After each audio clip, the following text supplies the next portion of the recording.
Hey, Calc class. We're going to take a look at the notes section 6.2, and in here we're going to look at two different methods for finding volumes of solids of revolution. And the first method is going to be called the disk method. Okay, so to break down some of the the abbreviations that they're using here and to relate it to some calculus notation. So we're going to talk about representative rectangles. They're going to use that phrase quite a bit. And what that is really representing is the disk or the washer, the radius of that disk or washer that's being revolved around an axis of revolution. So they're going to tell us what is the axis of revolution, and they are going to give us some functions that are going to bound an area, similar to what we were working on in the last lesson. So when they ask about a representative rectangle, they're calling it width here, W width, and what we're going to change that width into in terms of calculus language is going to be a dx mostly. If it's a vertical axis of revolution, that would be a dy. And remember, dx just means small change in x, right? An infinitely thin, change in x. And as we, integrate, that becomes our variable of integration, but it's really talking about summing all of those little representative rectangles that are infinitely thin to get an accurate area under a curve.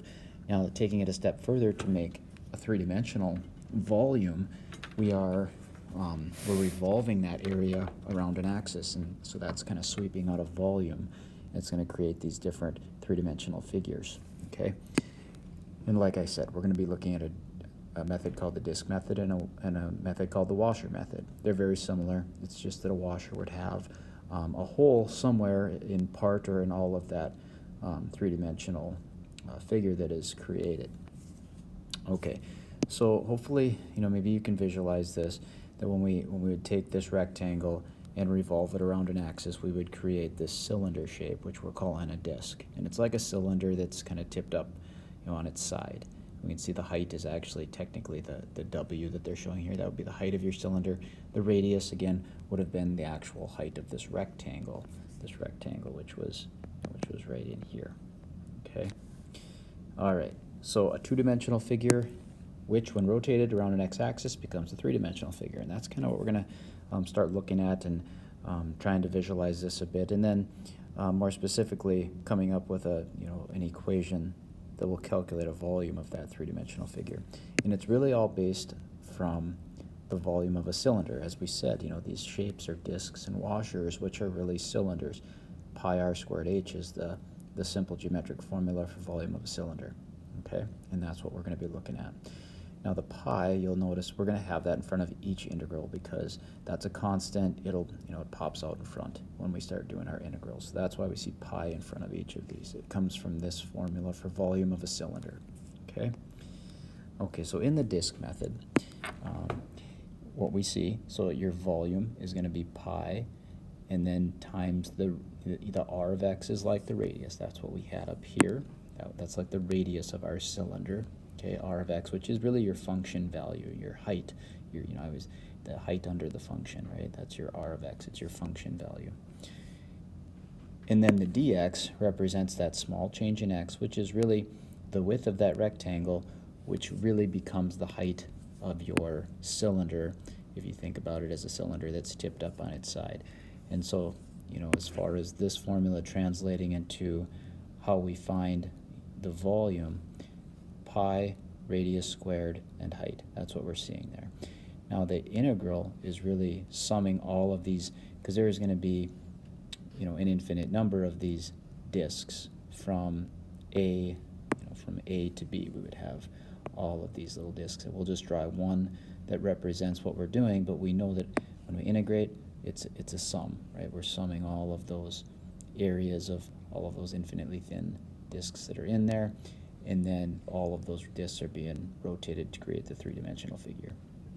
Now, the way that this technique changes if we're rotating around a vertical axis is now our disks are actually going to be sitting the way you'd normally see a cylinder, upright like this, right? But we'll be revolving around a vertical axis like this, okay? And so we're just creating a cylinder that's going to be sitting upright. And the way that this changes the way we do our problem is now this function actually would be solved for x and is in terms of y, because our function values are technically now x values. So it would be x equals a function in terms of y. And that means that our change in y now becomes our height of our cylinder that's in there. And as when we do our bounds similar with area when we did this way, our bounds have to be y values. We go from C to D. So the formula kind of stays the same. It's just that our function has to be in terms of y, and our bounds are going to be y coordinates. Okay, and then we just have our variable of integration is going to be dy because that represents your change in y there. Okay, so as far as setting some of these up, I do have them already worked out just to save some time for the video, but we'll talk through these pieces. Okay, so it says find the volume of a solid formed by revolving the region bounded by the graphs of f of x equals the square root of sine of x and the x-axis between 0 and pi, and then sketch and draw a representative rectangle. So I always think every time they give you this information, it's a good idea to sketch it. And I would say, especially since we have our iPads to do this, I would just shade with your shading tool here, your highlighter, because that way you can kind of see through it and you can still write on top of it again. Shade the area that's actually going to be revolved and then draw in a representative rectangle. Now this square root of sine of x, the way this coordinate plane is drawn, it's not really, it's not like to scale x-axis to y-axis, because this is pi, which is really 3.14 units, and now I've got this is 1. So it's a little out of scale. It's kind of stretched out vertically, or it's squeezed together horizontally, however you're going to think of that. So it's not exactly to scale, but it's okay. We've got our labels on our axes, and it's fine. But now if we were going to pick some ordered pairs to graph here, plugging in for sine, well, the sine of 0 is 0, and the square root of 0 is still 0. If I'd put in pi over 2, which is like 90 degrees, sine of pi over 2 is 1, the square root of 1 is still 1, so I've got that point. And if I'm plugging in pi, the sine of pi again is 0, the square root of 0 is still 0. So, you know, if this were sine of x versus square root of sine of x, it basically looks similar. It's just I think the sharpness of the curve might be off a little bit, but if we're comparing this to just your regular parent graph sine of x. But the three main points, critical points that we have there are pretty close. Okay, so there's a kind of a rough sketch of our enclosed area where it says we're enclosed by the x-axis and we're going from 0 to pi. Now, our representative rectangle, so once you have that shaded area, we just say, okay, well, what is it that's going to be revolved around the axis? And so what you want to do is go from your axis of rotation, which in this case is the x-axis, and you're going to draw yourself just a little thin rectangle that goes to to the function itself. And you can do that anywhere inside your shaded area. I just picked this spot for just because you have to draw it somewhere. Okay, you could draw it over here on the right side, wherever. Just draw one of those little representative rectangles like what we were doing in these examples here. It doesn't matter where you draw it. Okay, the idea is this is going to represent one of the disks as it gets rotated around the x-axis. Okay, and then our integral, that represents the sum of all of those disks, and then as they rotate, we'll create a shape. Okay, now how do we set this up? So remember, the formula for up here for rotating around a horizontal axis, pi times the integral of the representative rectangle r of x squared dx, and our bounds here are going to be from wherever this area is enclosed, and in this case that was 0 to pi. So it's going to be pi and then times the integral from 0 to pi square root of sine of x squared, so that was my r of x, right, my f of x, but in the formula we say r of x. So we're squaring that, variable of integration, small change of x is the dx, and that's representing the width of each of these rectangles. Okay, so simplifying that, we square sine of x, and we still have sine of x. And integrate sine of x, that is negative cosine of x. The antiderivative of sine is negative cosine. Okay, so now we're going to evaluate that from 0 to pi, and plugging those values in. Okay, so I get negative cosine pi minus negative cosine 0. Well, cosine of pi is negative 1, and then two negatives multiplied becomes a positive 1. And then I'm minusing a negative again, so that changes to a positive, and cosine of 0 is actually positive 1. So it ends up being 1 plus 1 and then times pi. So the volume of this solid is actually 2 pi. And there aren't units given to us, but if it's volume, they would be cubic units if we had some type of a unit given to us on our axis, which we don't, but they are cubic units.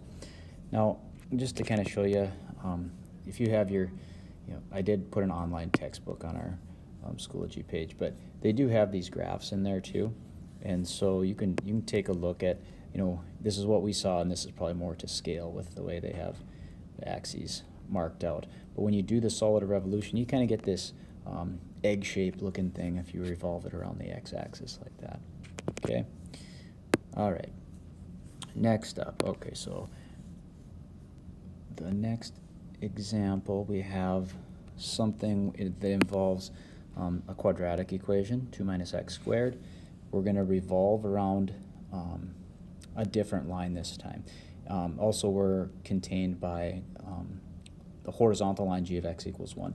And this time we're revolving around a line that's not a coordinate axis, around the line y equals 1. So I've drawn that in here.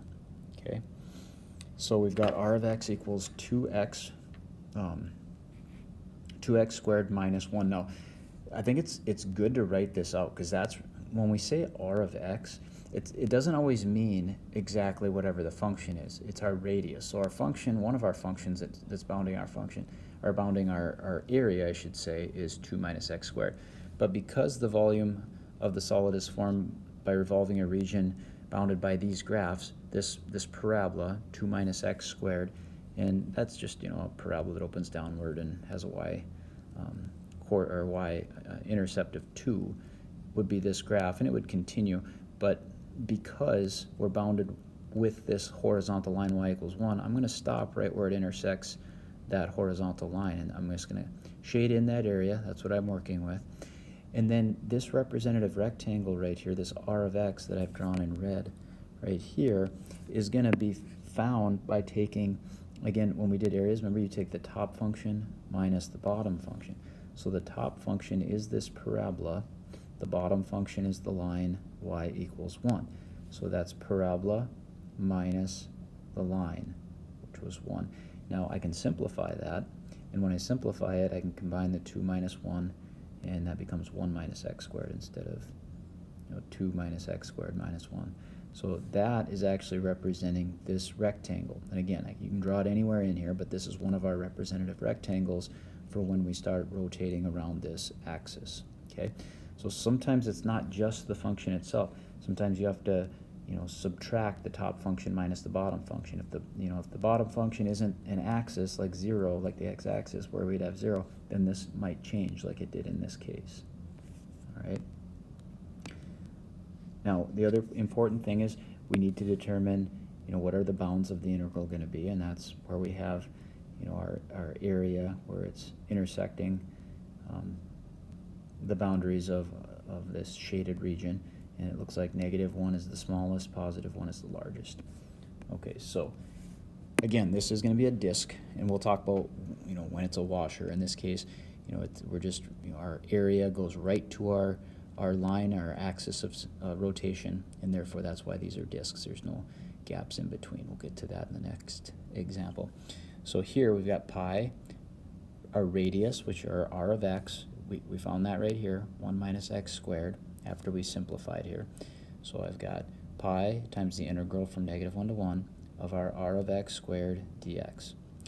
Now, in order to do this integral,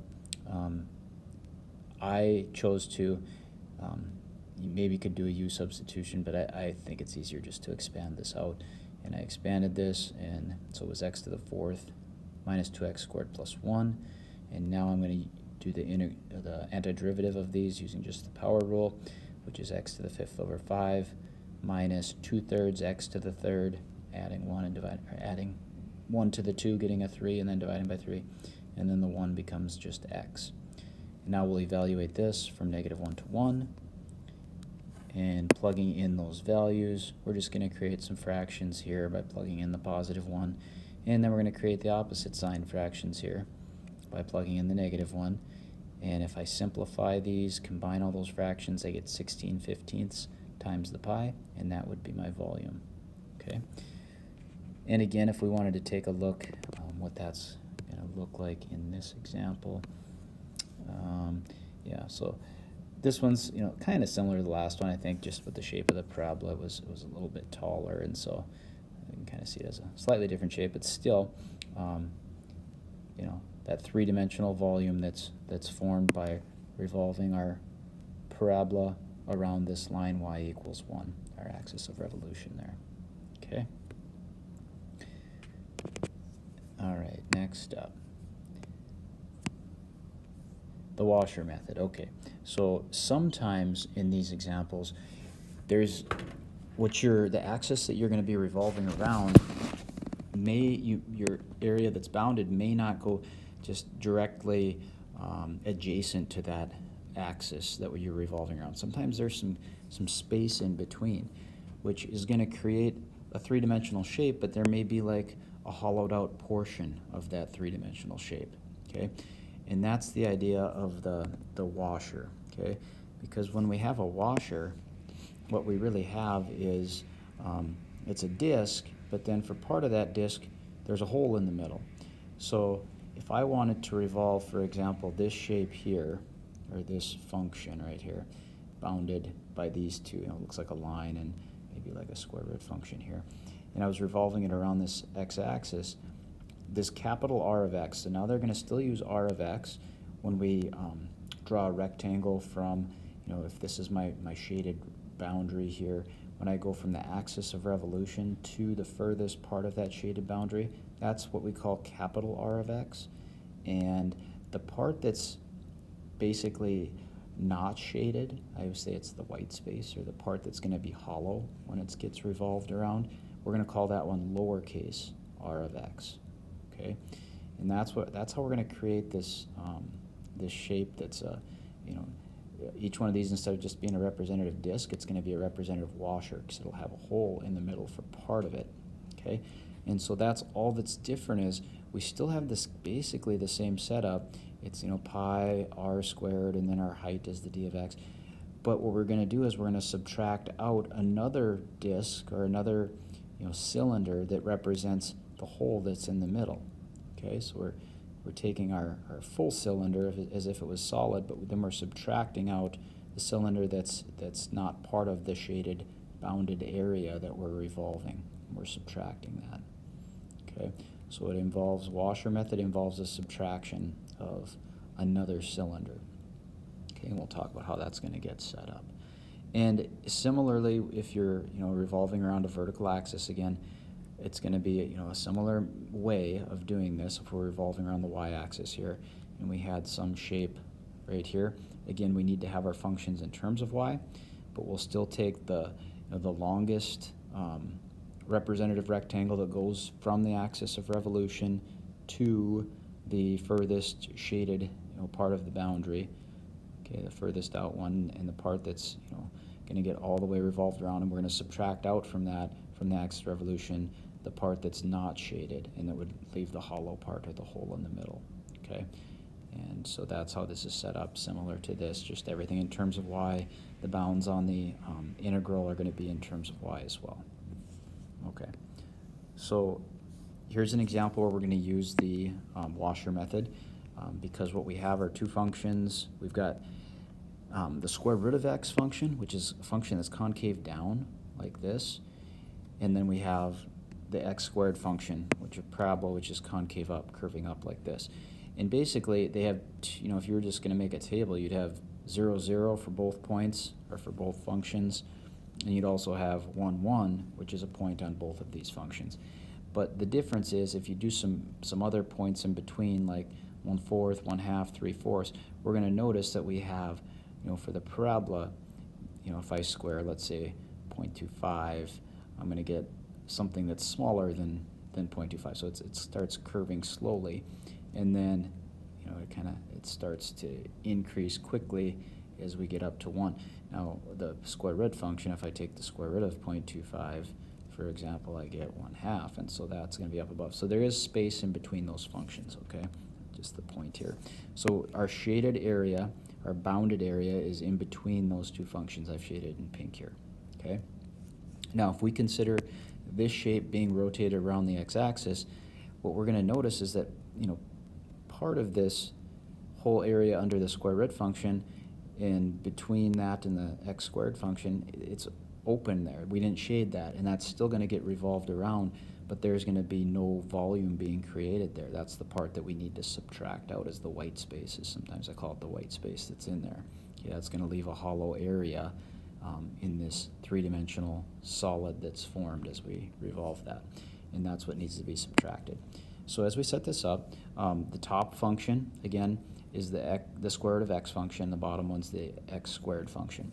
So what we want to do is we want to have something that represents this rectangle, but we take r of x being the blue rectangle I've drawn here. So from the axis of revolution to the furthest part through the shaded area, that will be our capital R of x. So if we just did that one, we get a solid figure, but then we're going to subtract out the small r of x, and that's the one that I've drawn in red.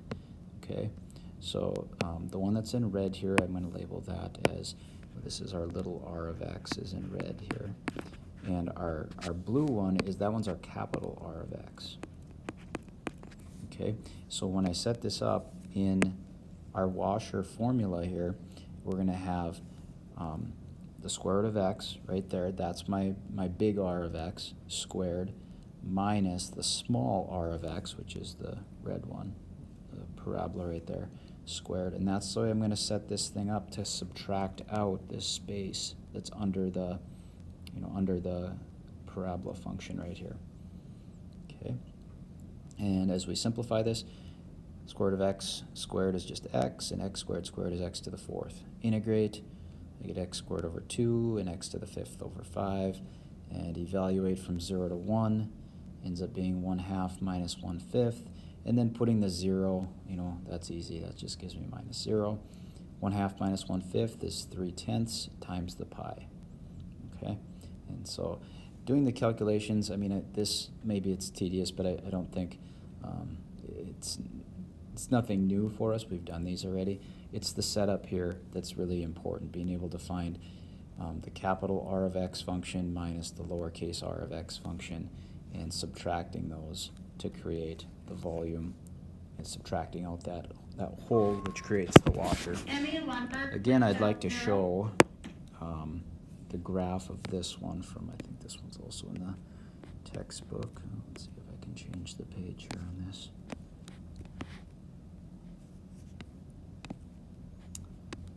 Bear with me here.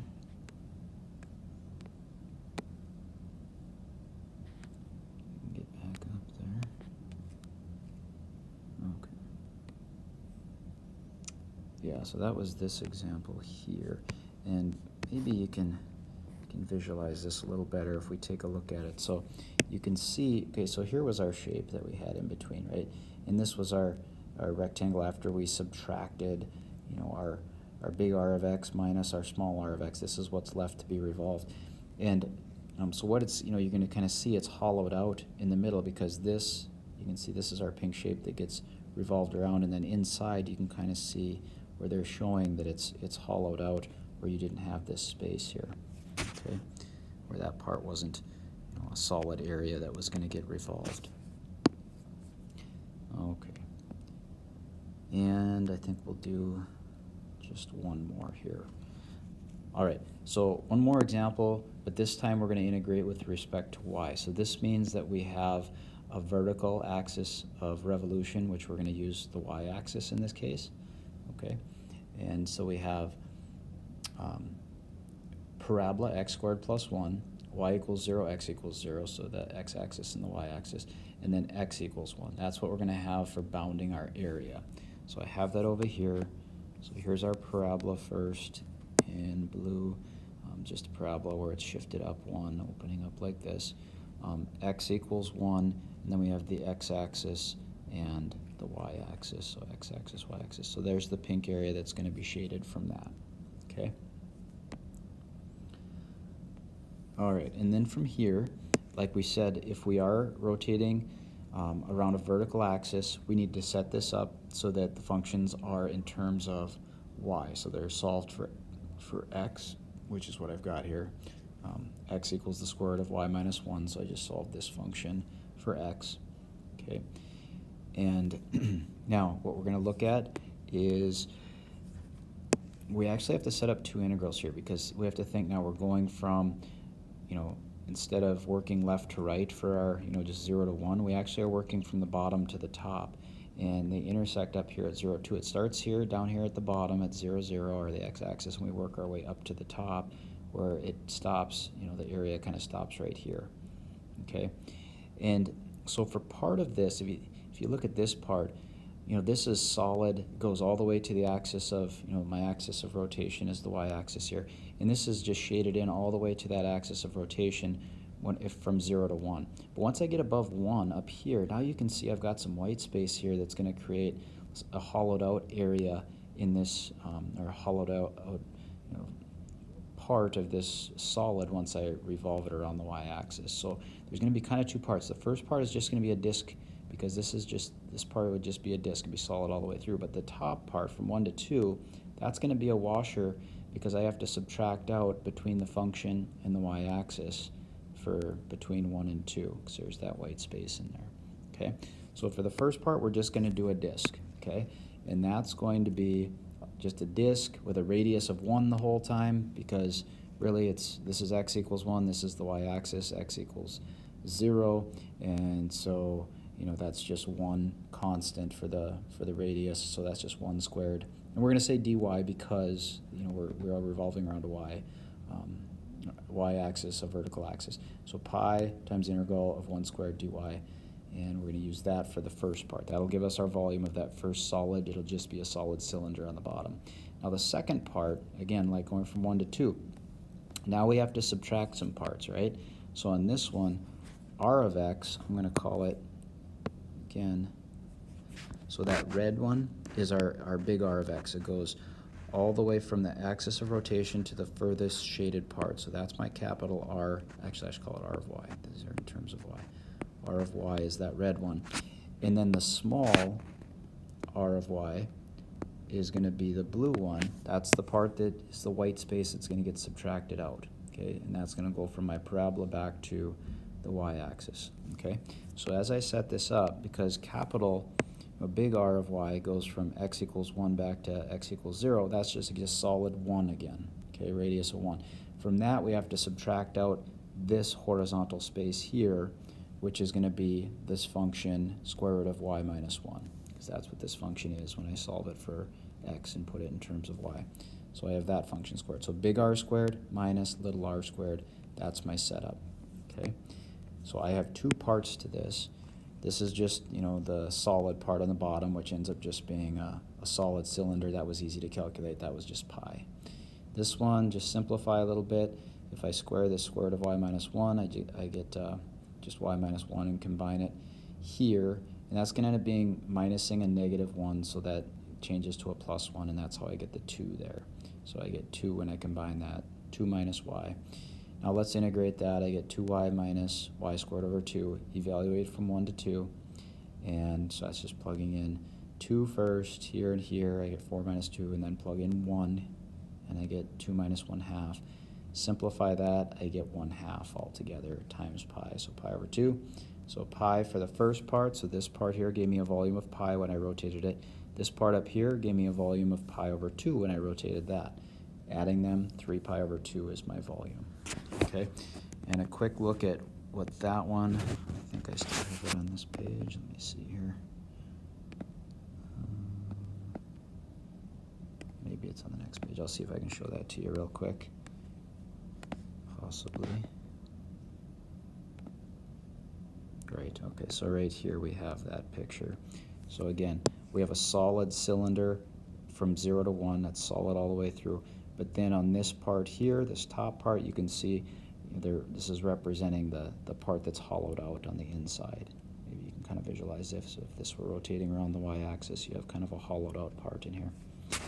Okay, and that is it for this first part of the notes.